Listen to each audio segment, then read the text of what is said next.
Assalamualaikum warahmatullahi wabarakatuh. Perkenalkan, nama saya Muhammad Askasaki dari 11 TKF 2. Perkenalkan, nama saya Muhammad Eko Zulkarnain, absen 19 dari 11 TKF 2. Di sini saya menjelaskan sistem pengapian, sistem pendinginan, dan sistem AC pada mobil R3.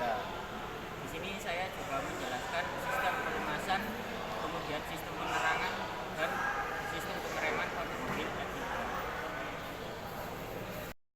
Akan menjelaskan sistem pengapian mobil R3. Pada mobil R3 ini sistem pengapiannya sudah elektronik tanpa menggunakan distributor.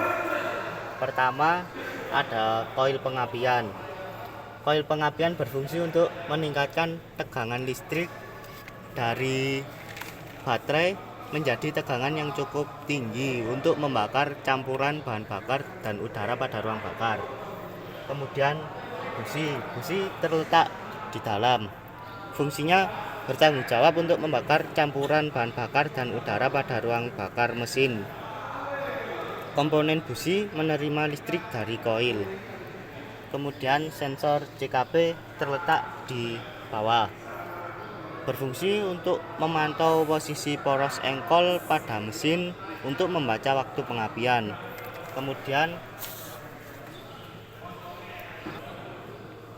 Kemudian ada ECM atau modul pengendali pengapian. Berfungsi menerima sinyal dari sensor CKP dan mengatur pengapian sesuai dengan yang dibaca oleh sensor CKP atau mengatur firing order. Kemudian ada baterai. Baterai berfungsi sebagai sumber tegangan listrik atau arus listrik. Kemudian sensor CMP terletak di atas. Tertutup cover ini. Berfungsi sama seperti sensor CKP. Sensor ini berguna untuk membackup apabila sensor CKP rusak atau mati. Adapun sistem kerja pengapiannya yaitu bekerja dengan prinsip pergerakan analisis ECU melalui CKP dan CMP. Diakhiri penyemprotan bahan bakar dengan mesin yang sesuai dengan firing order. Membakar bahan bakar pada langkah kompresi yang menyebabkan efisiensi bahan bakar menjadi baik dan pembakaran lebih akurat atau jarang menimbulkan masalah.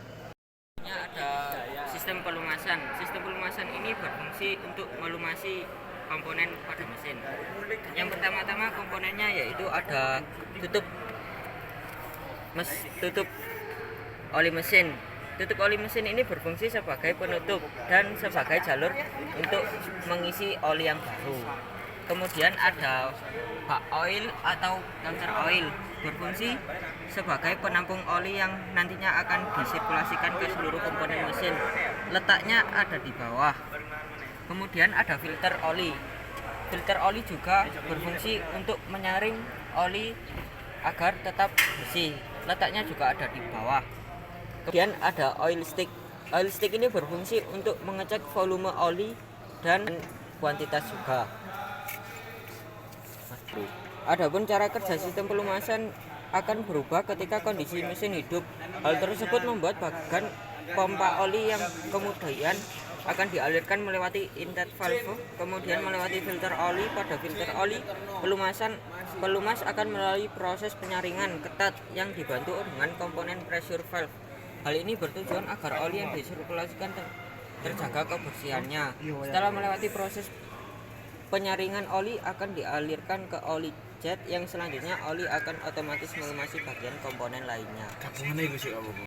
Jelaskan sistem pendingin pada mobil R3. Yang pertama-tama ada radiator. Radiator ini berfungsi untuk mendinginkan bagian air pendingin dari mesin yang sudah digunakan. Radiator akan membuang panas mesin melalui kisi-kisi dari radiator. Kemudian kipas radiator. Kipas radiator berfungsi untuk memberikan aliran udara bagi radiator supaya proses pendinginan berjalan dengan optimal. Kemudian tutup radiator. Tutup radiator berfungsi untuk meningkatkan titik DD sekaligus menjaga supaya suhu tidak melebihi angka 100 derajat Celcius. Kemudian ada selang radiator. Berfungsi sebagai penghubung antara blok mesin dan radiator. Kemudian ada reservoir dan cadangan radiator, berfungsi untuk menampung air yang perlu dikeluarkan dalam proses pendinginan dan sebagai penampungan untuk radiator. Kemudian ada termostat. Termostat berfungsi untuk mengatur sirkulasi air untuk pendinginan mesin. Kemudian ada pompa. Pompa air berfungsi untuk menjadi jembatan sirkulasi air yang bergerak dari bagian radiator ke mesin. Kemudian cara kerjanya, jika suhu sudah sampai titik tertentu, maka sistem akan mengeluarkan cairan pendingin supaya sirkulasi suhu dapat terjaga dan panas dari bagian mesin akan berpindah. Alurnya, air akan mengalir dari radiator menuju pompa air radiator. Kemudian termostat akan membuka katupnya karena suhu sudah panas. Kemudian air akan bersirkulasi pada water jacket di mesin. Siklus berulang terus-menerus. Sistem penerangan. Pertama-tama komponennya yaitu adalah baterai. Baterai ini berfungsi sebagai sumber tegangan arus listrik. Kemudian ada lampu sen atau lampu tanda belok. Lampu ini berfungsi untuk menunjuk isyarat bahwa kendaraan tersebut akan berbelok baik ke arah kiri maupun ke arah kanan. Kemudian ada lampu kota. Lampu kota ini berfungsi sebagai lampu yang menerangi jalan di bagian depan kendaraan. Kemudian jika ada lampu jauh atau lampu kepala baik jauh maupun dekat, fungsinya juga sama untuk menerangi jalan pada saat malam hari. Kemudian ada fog lamp atau lampu kabut, berfungsi untuk menambah daya penglihatan saat hujan lebat. Fog lamp dapat meningkatkan visibilitas pengendara di malam hari sekalipun tidak ada kabut. Kemudian ada lampu plat nomor. Lampu plat nomor ini berfungsi untuk menerangi plat nomor pada bagian belakang. Kemudian ada lampu rem. Lampu rem ini berfungsi untuk memberikan tanda isyarat ke pengendara lain bahwa kendaraan kita sedang melakukan pengereman. Kemudian ada lampu mundur. Lampu mundur ini berfungsi untuk sebagai isyarat memberi tanda kepada pengendara lain atau orang yang berada di belakang pada saat kendaraan mau mundur. Kemudian ada lampu indikator. Lampu indikator ini berfungsi sebagai apabila ada sensor yang rusak.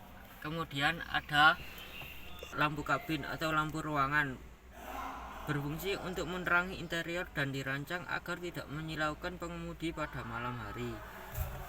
Lampu hazard. Lampu hazard ini berfungsi saat keadaan darurat atau saat melawan arah dalam kondisi tertentu.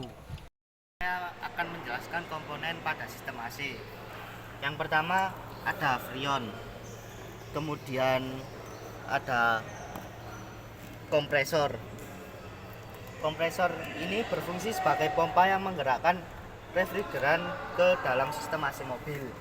Kemudian ada magnetic clutch, berfungsi memutus dan menghubungkan tenaga putar dari kompresor AC dengan memanfaatkan induksi elektromagnetik.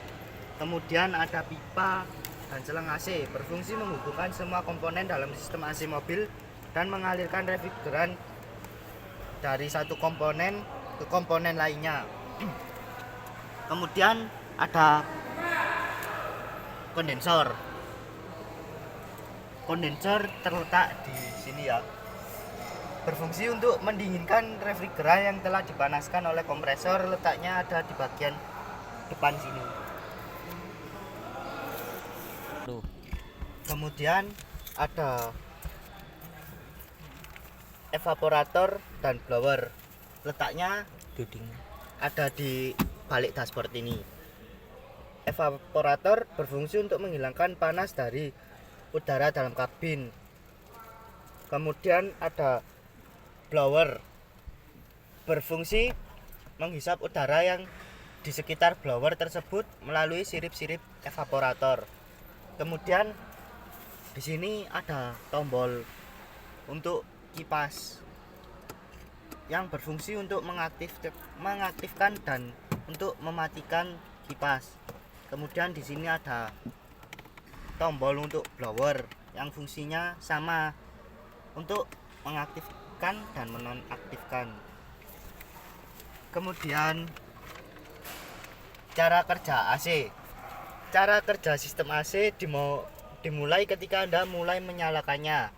Begitu dinyalakan, maka komponen mulai memompa freon dalam bentuk gas tekanan tinggi sampai suhu mencapai 100 derajat Celcius. Kekuatan komponen kompresor akan sangat menentukan seberapa cepat AC bisa membuat kabin mobil dingin. Sistem pengereman, adapun komponennya sebagai berikut. Yang pertama ada pedal rem. Pedal rem ini berfungsi agar kampas rem terdorong menuju ke arah luar oleh cairan. Selanjutnya ada minyak rem. Minyak rem ini berfungsi untuk mengurangi panas akibat gesekan logam pada komponen sistem pengereman dan berfungsi mendorong piston di kaliper rem agar menjepit cakram. Kemudian ada booster rem. Booster rem ini berfungsi untuk memperkuat torsi yang diterima oleh pedal rem. Selanjutnya ada kaliper rem. Kaliper rem ini berfungsi untuk menekan kampas rem pada piringan cakram.